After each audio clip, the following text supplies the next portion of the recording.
Salut à tous, c'est Pierre, vous êtes bien sur Envergure. Aujourd'hui, direction l'Allemagne, direction Ulm, où on va parler d'un joueur français en la personne de Noah Essengue. Pour ce faire, je suis avec Lucas et Manu. Comment allez-vous, messieurs? Salut, ça va très bien et toi? Très très bien, dès qu'on parle de prospect, je revis.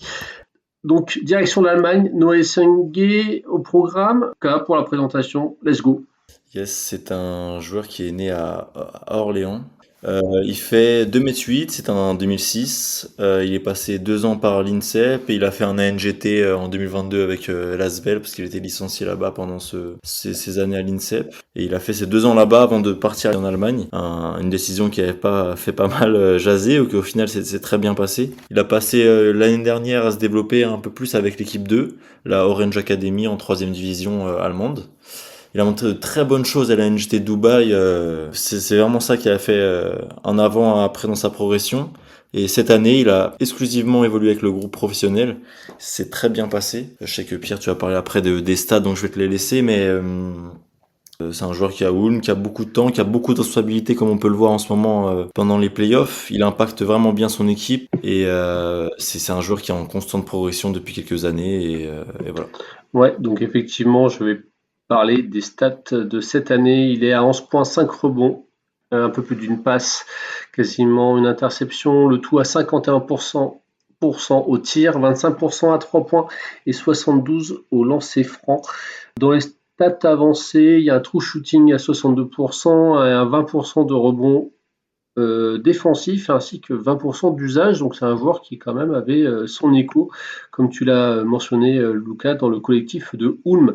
Ulm qui s'est révélé aussi comme un petit peu une factory à prospect depuis quelques années. On pense forcément à Kylian Hayes.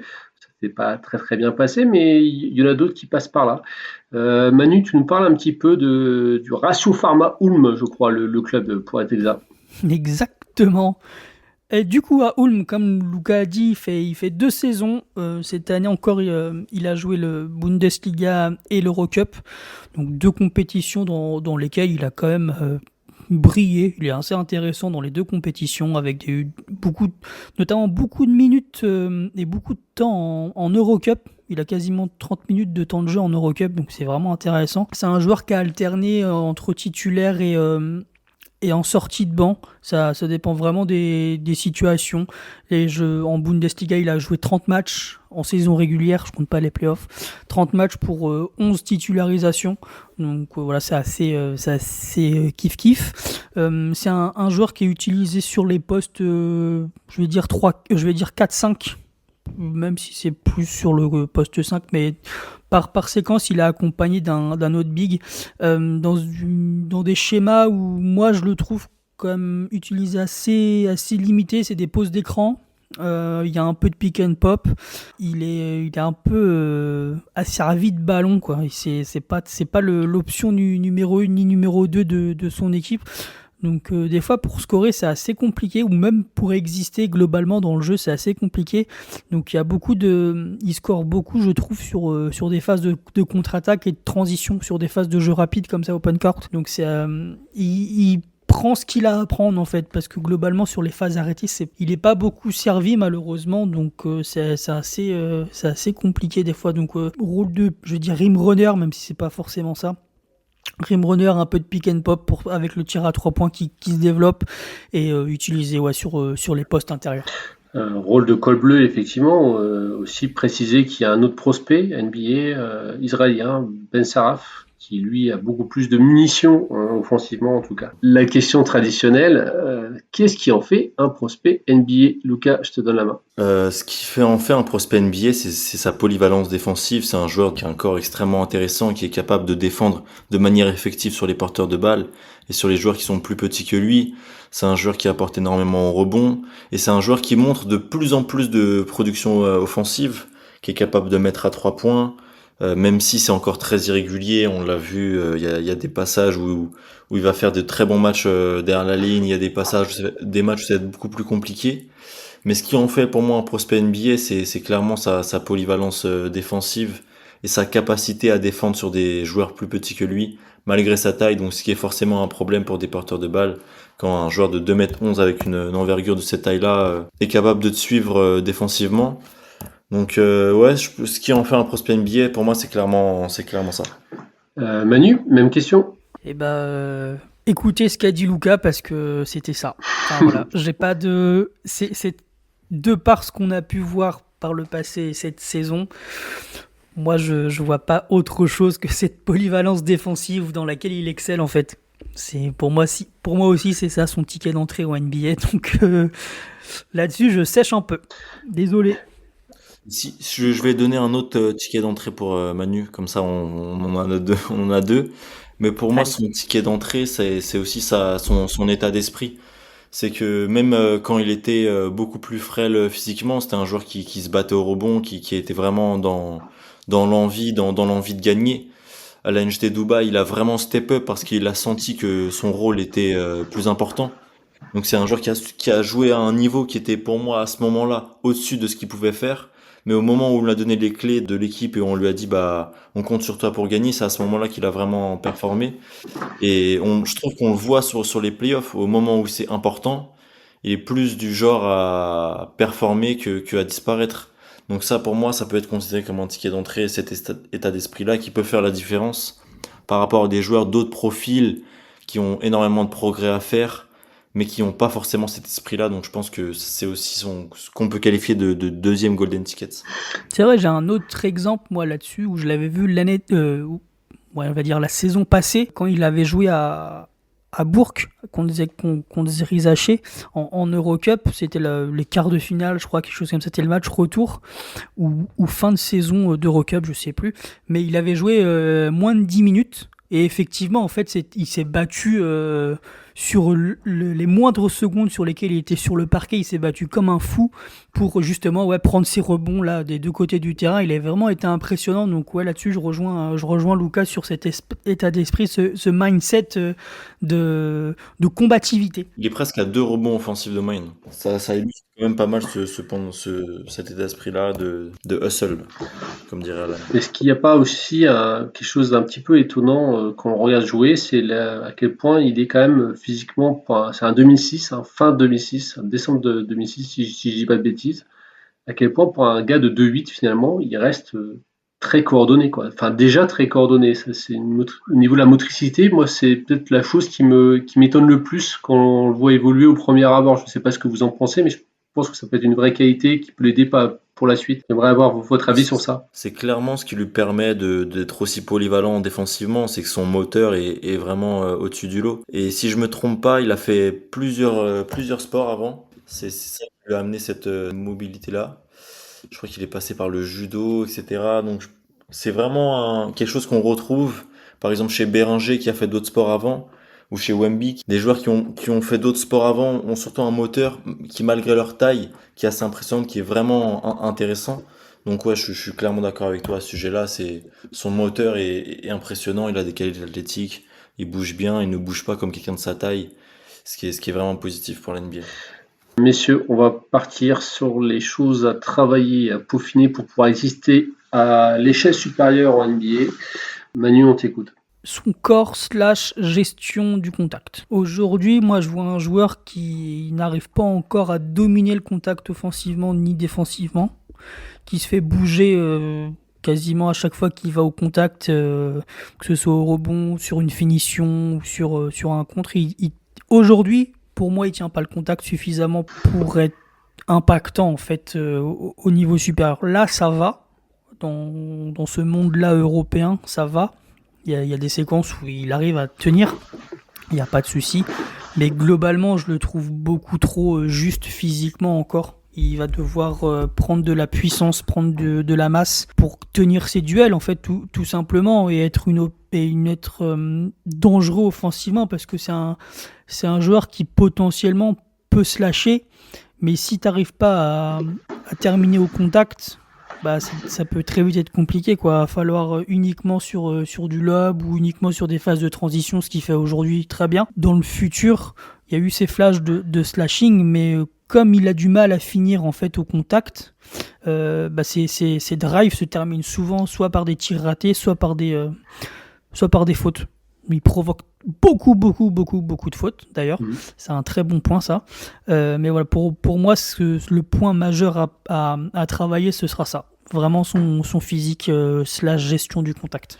À noter d'ailleurs, ce propos de physique, qui fait que moi j'ai 88 kilos en poids. Donc pour 2,08 m, c'est pas énorme non plus. Donc il y a aussi un travail évident à faire de ce côté-là.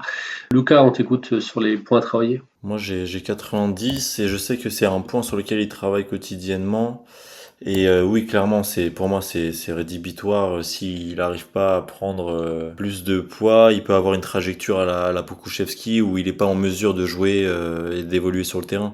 Même si oui, c'est un exemple assez extrême, mais c'est quand même quelque chose qui est plausible. Et je pense s'il va être en mesure d'ajouter plus de muscles ou de poids, ça peut être un joueur qui est intéressant. Mais ce qui est bien et ce qui fait la différence pour moi, c'est que malgré ce déficit-là, il va quand même pas mal au contact, il essaie de finir fort dès qu'il peut.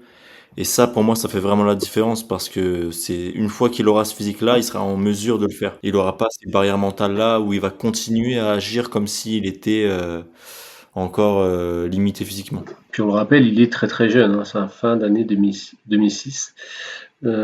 Donc il y a encore du temps pour travailler là-dessus. Je voulais revenir sur ce que Manu tu disais, parce que dans ton esprit, et parce que voilà, Aoulm il joue comme ça, mais est-ce que pour toi, est-ce que pour vous, pardon, c'est vraiment un intérieur, ce garçon-là, même si je sais que c'est plus très à la mode et on préfère parler de rôle, on est d'accord, mais est-ce que en fait, en NBA, vous le voyez aller se frotter à un tour du jeu intérieur, ou plutôt sur un poste 3-4, traditionnellement Tu parlant? veux y aller? Bah, pour moi, c'est clairement pas un poste 5 et je pense que la question elle se pose même On est pas. d'accord, ouais. Il est beaucoup plus effectif défensivement sur des postes extérieurs.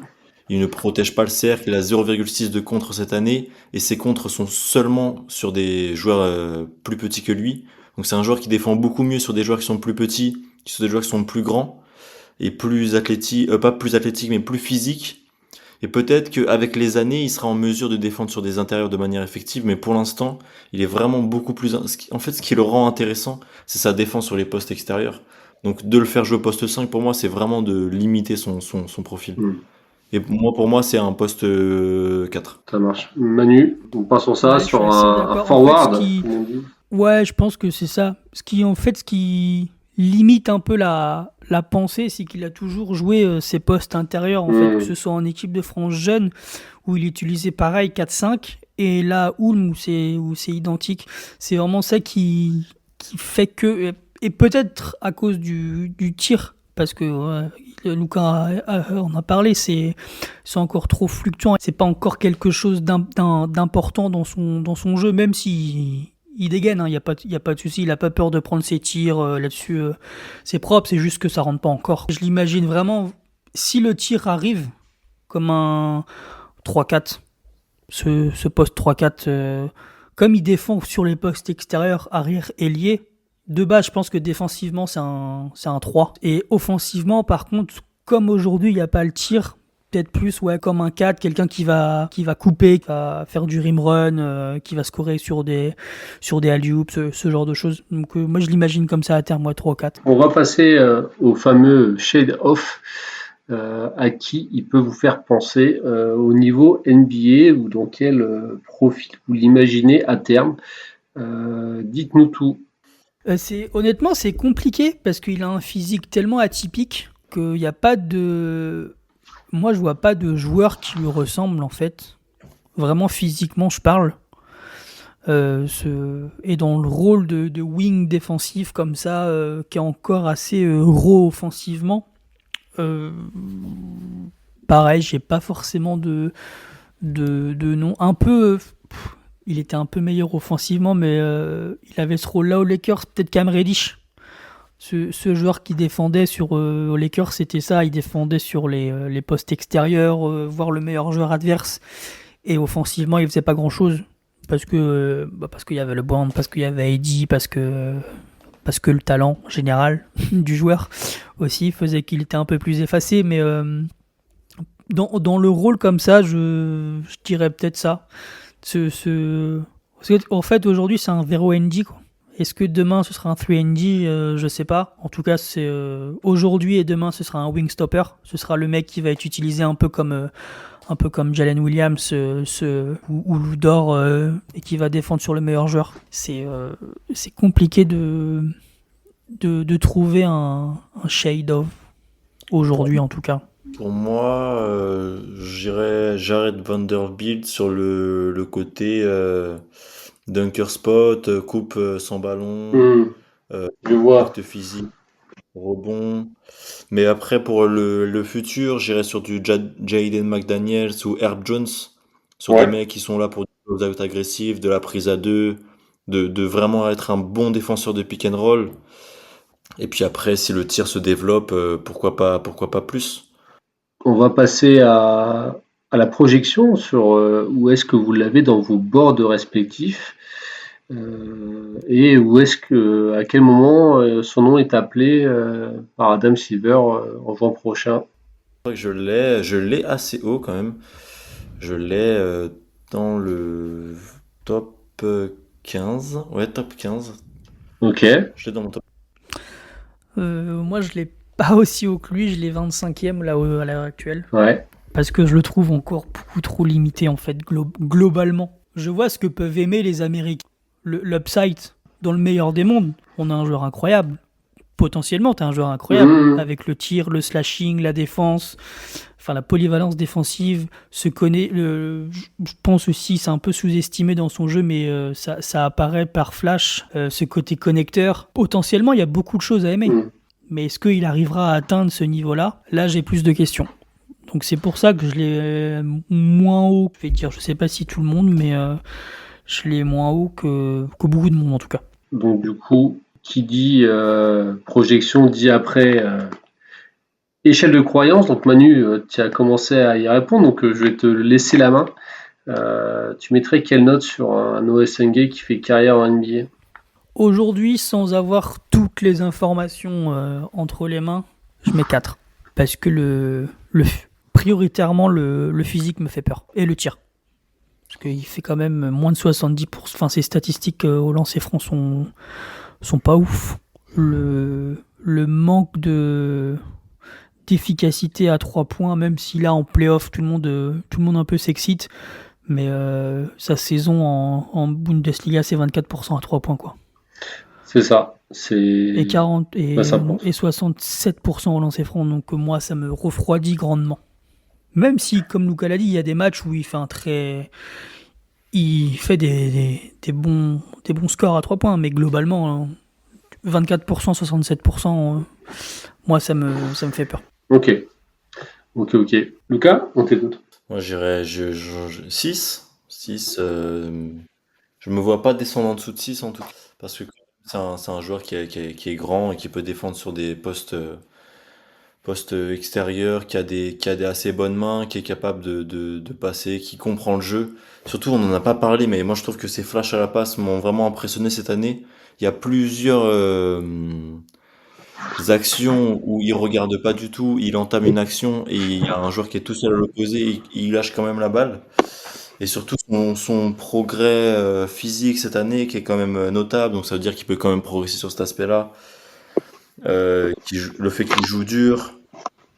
Donc ouais, pour moi, c'est quand même, j'irais 6, même si oui, j'émets des réserves parce que il est en Allemagne et que physiquement, on a la jurisprudence qu'il est nice maintenant. Il y a un peu toujours cette réserve-là de se dire, ah, est-ce que il va pas être trop en difficulté physiquement, à voir comment il évolue, est-ce que ce genre de... Parce qu'il y a plusieurs joueurs de ce profil-là qui n'ont pas réussi à s'installer. Donc j'émets quand même des réserves pour cela, mais j'ai quand même envie d'y croire. Messieurs, c'est très bien. Est-ce qu'on a été complet concernant notre ami Noah Essanguet qui, comme tu l'as dit, hein, Manu, sort d'un gros match là en demi-finale de Bundesliga où il a mis 21 points avec quelques highlights qui ont tourné un petit peu sur les internets. Est-ce qu'on a des choses à rajouter sur le joueur de Ulm, messieurs? Non, on a été succinct mais complet. Donc ainsi va se terminer cet épisode sur Noah Essanguet, le joueur de Ulm. On se retrouve bientôt pour d'autres profils pour des quillés. On n'oublie pas d'aller checker les pods avec Julien qui vous attend sur les rôles. Allez lui donner de la force et de l'amour, il le mérite. Et nous, on se dit à très vite, évidemment. Des bisous, ciao, ciao, bye bye.